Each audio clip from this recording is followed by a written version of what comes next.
सुशांत सिंह राजपूत मामले में रिया चक्रवर्ती को लेकर जो कहा जा रहा था वो सच है कि रिया चक्रवर्ती को लेकर ये कहा जा रहा था कि रिया चक्रवर्ती दरअसल सुशांत के साथ नशे किया करती थी और सुशांत को नशा कराया करती थी, खुद उनके लिए नशीले पदार्थ का इंतज़ाम किया करती थी, वो भी गैर कानूनी तरीके से, जो कि उनकी सेहत के लिए हानिकारक था।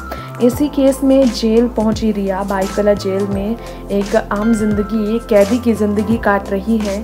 तीसरा दिन निकल रहा है उनकी जेल में। इसी बीच इन्फोर्समेंट डायरेक्टरेट ने नया केस रिया चक्रवर्ती के खिलाफ दर्ज किया है। नया मामला रिया चक्रवर्ती को लेकर अब सामने आ गया है। रिया चक्रवर्ती एक बार फिर बड़ा सदमा सहेंगी क्योंकि इन्फोर्समेंट डायरेक्टरेट ईडी ने नया केस रजिस्टर करते हुए रिया के खिलाफ फिर से नया मामला शुरू कर दिया है।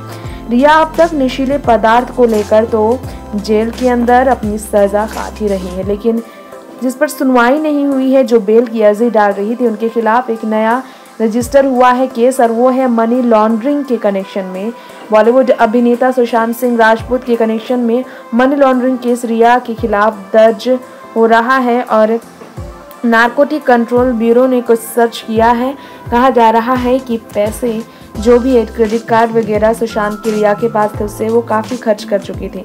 एक रिपोर्ट में एक खबर आई है कि सुशांत सिंह राजपूत के फाइनेंशियल प्रोब एजेंसी ने बात किया है लीगल असिस्टेंस को से अंडरस्टैंड करने के लिए लीगलिटी के बारे में, जो रजिस्टर कर रहे हैं नया केस NDPS एक्ट के तहत। जी हाँ, पहले केस रजिस्टर किया गया था सुशांत सिंह राजपूत के पिता KK सिंह की कंप्लेन के बाद, जिनका कहना था कि 15 करोड़ खर्च हैं और सुशांत के अकाउंट से बहुत पैसे लगाए गए।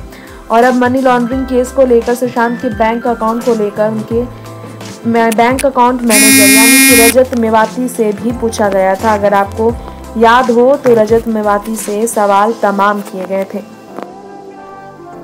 इसके बाद खबर काफ़ी ज़्यादा आई है कि जो कोर्ट में केस रजिस्टर किया गया है उसे लेकर स्टेटमेंट ऑफिशियल ये कहा जा रहा है कि सुशांत सिंह राजपूत के पिता के तरफ से जो कंप्लेन किए गए थे उसके बाद मनी लॉन्ड्रिंग केस में जो नए खुलासे हैं वो ये है कि जो न्यू केस है NCB ने जो नए सबूत इकट्ठा किए उसके आधार पर है। जी हाँ, सेवरल तरीके की गिरफ्तारी के कारण सामने आए हैं। ऑफिशियल इस पर ED ने अनाउंसमेंट किए हैं और कहा जा रहा है कि मनी जनरेटेड को लेकर, जी हाँ, पैसे कमाए गए हैं। सुशांत सिंह राजपूत पैसे का इस्तेमाल कर नशीले पदार्थ के धंधे में पैसे इस्तेमाल किए गए हैं और पैसे इन्होंने कमाए भी हैं। जी हाँ, जो सुशांत सिंह राजपूत मामले में वो शामिल थी, उसमें वो धंधा कर रही थी नशीले पदार्थ का और उससे पैसे भी कमा रही थी खरीद और परचेज के मामले में। ये ट्रैफिकिंग को लेकर हम बात कर रहे हैं क्योंकि ये इलीगल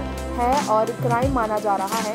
इसे लेकर कॉपी जो इन्वेस्टिगेशन की NBC की तरफ से लेकर CBI इस पर जांच करते हुए नया केस दर्ज कर रही है और इस पर वो पढ़ाई भी करने वाली है, इनकी सर्च करने वाली है। स्टडी करने के बाद डॉक्यूमेंट्स के वो डिसाइड करेंगी और फ्रेश केस जो है रजिस्टर करने के बाद नया एक मामला दर्ज होगा। 31 जुलाई को जो FIR दर्ज हुई थी बिहार पुलिस की कंप्लेन में सुशांत सिंह राजपूत के पिता की तरफ से मनी लॉन्ड्रिंग केस, उसमें ये आखिरकार नया खुलासा हो रहा है जो रिया के बिल्कुल खिलाफ माना जा रहा है। नेक्स्ट 9 न्यूज़ रूम से तृप्ति की रिपोर्ट।